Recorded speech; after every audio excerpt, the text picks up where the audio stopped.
As we say, let's kick this pig. So let's look at some examples of single mean hypothesis testing. We'll try and work through these, and you can let me know if they're crazy. So here's an activity. It's an old one I've been using a while. Let's say a drug company hears patient reports that bad breath might be a side effect of a drug. Previous research indicates that on average, people's breath stinkiness was a value of 60 on some sort of standardized bad breath scale, with higher values meaning worse breath, and that the population standard deviation was 17.5. Now we're going to use that population standard deviation as a cheap trick so that we can keep using z-scores instead of having to use t-scores right now for educational purposes. And every once in a while that happens in the real world. You use a known population standard deviation, even though the population isn't exactly the same, because there are some circumstances where you can think the means might be different, but there's no reason to expect the standard deviations to be different. Anyway, a little dumb trick we're doing so that we don't have to dive into t-scores yet.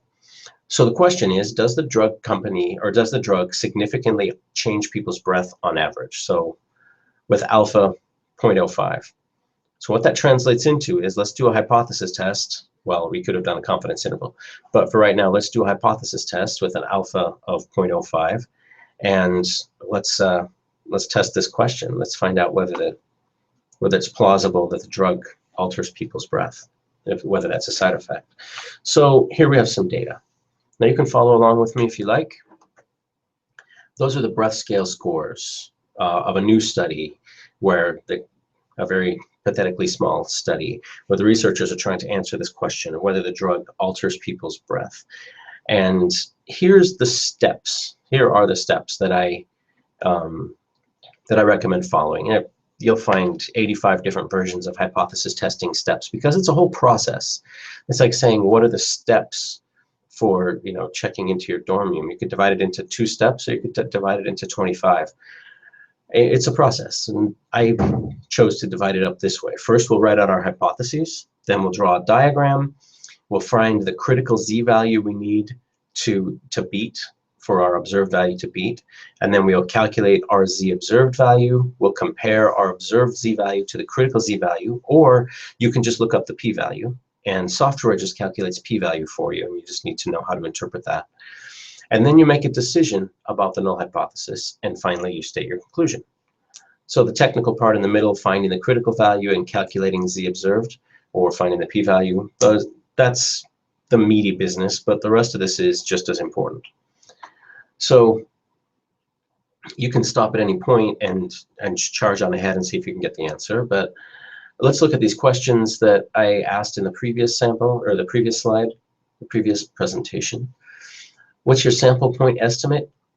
It's 73.5. So that is our mean, 73.5. And what is the sampling distribution? All possible sample means of breath stinkiness of 10 individuals sampled at random from whatever the population is. I don't know what the population is. All possible consumers of the product, or something like that. I don't know. All humans? All adults? I'll leave that up to smarter people than me to decide. For this educational thing, we don't have to read too much about it.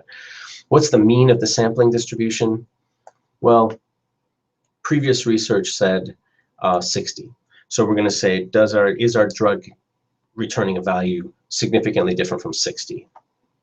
What's the standard error? Well, we have this estimate from previous research of sigma, and so we're going to use our standard deviation from our previous research divided by the square root of n. So I'm going to put the little steps up there on the right. We need to write out and specify in words our null and alternative hypotheses. Our null hypothesis is probably something like the drug doesn't cause any change in breath smell on average, which we're saying it's a change, but in this particular case we can test this with a single mean instead of having to look at 2 means. Like, you could have just given people the drug, or measured people's breath before the drug and after the drug and measure the change. That would be slightly more complicated, and we'll learn about that later. But for this, we're going to say, we'll just compare the after version of that, the after time period for these 10 people, to a known population value, and that will represent change from average, change from not taking the drug. The alternative hypothesis, I put HA here, sometimes I do H1, who knows. The drug does cause a change. In other words, there's going to be a difference. So writing these out in symbols, the true mean of breath stinkiness is equal to 60. That's the null hypothesis. The alternative hypothesis is that the true mean is not equal to 60. Now, why not equal instead of less than or greater than? I'll pause for a second here so you can answer that. Okay, I'll answer that question now. Because the question was phrased as, does the drug change breath stinkiness? Now, the company could be playing subtle, slight games to make things a little easier for them. And if you can, by say phrasing that way, things that way, and if you figure that out and tell me about it, who knows? It might be worth extra credit or something, because that's a good question. So a diagram might look something like this. I used R in a computer to make my diagram, but that's only because that was actually easier than figuring out how to sketch it and scan it and upload it. And this way my curve is very pretty. So here's the sampling distribution of the mean, sampling distribution of means. And so we have alpha is 0.05. And since it's a two-tailed test, because our null hypothesis or alternative hypothesis said not equal, we are willing to accept to reject the null hypothesis, we're willing to accept values that are not equal to this middle value, whatever the null hypothesis is. We haven't specified that. Well, yeah, we have. It's 60. I should have written that in there. Anyway, we're willing to accept values that are much higher than 60 or that are much lower than 60 coming from our sample. So we have two tails, and they're shaded slightly differently in this little application I have here. Now that we have that diagram, we should find the z-critical that we have to beat. Now, finding that z-critical is actually fairly easy. You just say alpha equals 0.05. We're looking at 0.05 and two tails. This is going to look fairly familiar to you. So 1.96. Or in R, you can use this little code. R does a lot of things more easily. But if you're going to use software, you can do the z-test or the t-test instantly. This is for educational purposes. So finding the critical z-value, we've done that. We can put it on our diagram because, of course, that's what cuts off the tails. So z-critical is the cutoff point. Our z-critical goes here and here, and they cut off the two tails. Now, from this z-critical on down and this z-critical on up, we call those the rejection regions sometimes, because if our sample mean falls in there, then we reject the null hypothesis, because those are far enough away from this middle value, the null hypothesis value, that we're okay with rejecting the null hypothesis if that's where our sample mean is. So now we calculate our z-observed. Calculating z-observed is pretty easy. You just take your sample mean, subtract the null hypothesis mean, and you divide it by the standard error of the mean, which is just standard deviation by the square root of n. So working that through, it's not too difficult. This is a z-value. I can tell you that's going to be statistically significant because that's a big fat z-value. You can tell that too. Why? Because you've already seen the critical z-value. But let's put them on the chart together. Here's our critical z-values there. And then we add our z-observed value of 2.44. It's way over here in the rejection region. It is farther away from the null hypothesis mean than either of the z-critical values. That's what we're doing. Now we could also represent that as a p-value. And we could say the p is less than the alpha. Alpha is the red shaded area, p is the green shaded area. But for a two-tailed test, you have to be sneaky and remember to shoot yourself in the foot with p a little bit. But it's okay. We know it's still significant. But if we want to get an accurate p-value, by the way, you don't care. A computer will do this. All you care is, did we reject the null hypothesis? Yes, we did. But if you wanted to calculate an accurate p-value, you'd have to calculate the p-value on the one side you found, which is the area beyond your observed value under the normal curve, and add that to the p-value on the opposite side of the normal curve. It's a silly detail. We're not going to do that in this class. It's just a detail to remember about two-tailed tests versus one-tailed tests. This was two-tailed. We were willing to look on both sides, so we've got to play it fair. We've got to calculate our alpha on both sides and split it in half, and our p-value has to be on both sides as well. But like I said, you don't need to worry about that. You just say, my z-value is in the rejection region, and you can basically stop at this point right here. You can say z is here, we're done. We reject the null hypothesis. Anyway, as I just gave away, what's your decision? Reject the null hypothesis. Because you can express this a lot of ways. Sometimes people try to write it in a single mathematical line. So the absolute value of the z observed is greater than the absolute value of z critical. And I don't have to add in the right direction for a non-directional test, because in any direction it works. But if we have a directional test, then you have to pay attention to not only whether the absolute value is greater, but is it on the right side of the mean? I mean, the right or the left, the correct side of the mean. Another way to say that is z observed falls in the rejection region. Another way to say that is p is less than alpha. So that green area was less than the red area. There you go. These are all reasons why you could say I reject the null hypothesis. So rejecting the null hypothesis is sort of the technical mathematical thing you concluded, but the conclusion for your study might be something like, the new drug does statistically significantly increase breath stinkiness in those who use it. And you always have, after this statement you make, you use that phrase statistically significant in there, which means we did a hypothesis test and got a p-value, or at least we could have gotten a p-value. We looked up the z or something. We did a hypothesis test. And then after that phrase, you always put something in parentheses, and there are very specific forms that are okay to do this, and you report the statistic and the p-value usually. Sometimes you have to report some extra information as well, but not right now. So there's one example. Now I'm going to dive into one more example, and then this video will be over, I believe. What if we don't know the population standard deviation? So what if real life, right? We never know the population standard deviation, really. I mean, we do sometimes. It's just rare. We rarely know it. But we have to use a hypothesis testing procedure. In that case, we have to use the t distribution. The t distribution, you can read about it in your book. It's a lot like the normal distribution. It's based on the normal distribution, but it's shaped slightly differently, and you can't use normal distribution tables to look things up. It was developed by a guy who was trying to quality test beer, so it has a beer history to it. And so it's kind of nice that way. So let's go through this again. Drug company, here's patient reports that bad breath, et cetera, et cetera. So now we change it a little bit. We have the previous research, we have the population value of 60, but we don't know what the population standard deviation is. We have the same setup though. So here's our data. Now what do we have instead? We don't have a population standard deviation, but we have a sample standard deviation. And we're going to use t all the way through, not z. Now, using t is pretty easy. You just have to use a different table, and you have to remember that you're using t. You change all your z's to t's in your papers and things like that, and your PowerPoint slides. So walking through, we take our inventory again. Our sample point estimate is the same.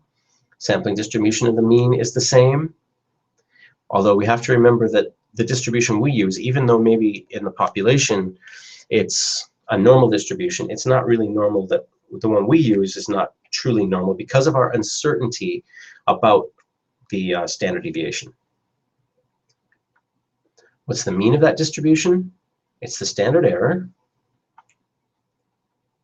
Or sorry, it's the null hypothesis mean, and the standard error is this different standard error. We take our sample standard deviation, not because we don't have a population standard deviation, and we divide it by the square root of n minus 1. Not just n, but n minus 1. Other than that, this is pretty much the same. Well, and looking things up in a different table. So we write our null hypothesis and our alternative hypothesis. It's the same as before. And we draw our diagram, which is the same as before, but it's a good idea to write t and the number of degrees of freedom. The way the t distribution works is actually there's an infinite number of t distributions, although only the first 100 or so matter. A t distribution, there's a different one for each degrees of freedom. Degrees of freedom is n minus 1. And we can talk about that a little more in other lectures or in class perhaps, but you just need to know that when you're using the t distribution, you have to look up not just your value, but you have to look it up in the right distribution. And so that means you need to specify the degrees of freedom. So this is a distribution of t for 9 degrees of freedom. That's what that's going to be. But otherwise, the diagram looks pretty much the same. It's probably kind of inaccurate because I just reused a normal distribution curve, but it doesn't matter. T and normal look pretty similar to each other. So for your little hand-drawn sketches, don't worry about trying to make them different. Now here's another difference. We use the t table. The t table is confusing because you have to look up a whole bunch of values at once in one table. So in this case, we're going to look at degrees of freedom, 9 degrees of freedom, right here. And every t-table is a little bit different, but this t-table, you can look at one tail or two tails. We want in two tails 0.05 of the distribution, or in one tail 0.025 of the distribution, so that column. It's the same thing. One tail has 2.5%. That means two tails, if we were to use this twice, would have 5%. So that's our value there. 9 degrees of freedom, 0.025 and two tails. That's our critical t-value. Notice that it's a lot bigger than the other one. The z-value was 1.96. This is 2.26. You're always punished for not knowing things in statistics. In R, you can get that pretty quickly without looking at a table, as long as you remember this fancy little code, QT. It's kind of nice. So we can plot that critical t-value on our diagram. The critical value of t or z or whatever is what cuts off the alpha region. So it is the dividing line for alpha.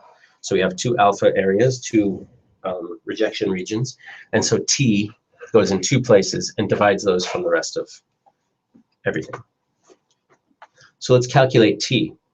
Notice how it's exactly the same as calculating z, except the standard error is calculated with n-1 and using the sample standard deviation instead of n and using the population standard deviation. Otherwise, same. So there's no real extra complication in calculating. Now the t-value we find is 2.16. This is going to be a different story, perhaps. There's our 2.16. Is it in the rejection region? Think about it. Okay, if it's not too obvious and I'm not insulting you, but think about it. Some of you have figured this out, some of you haven't.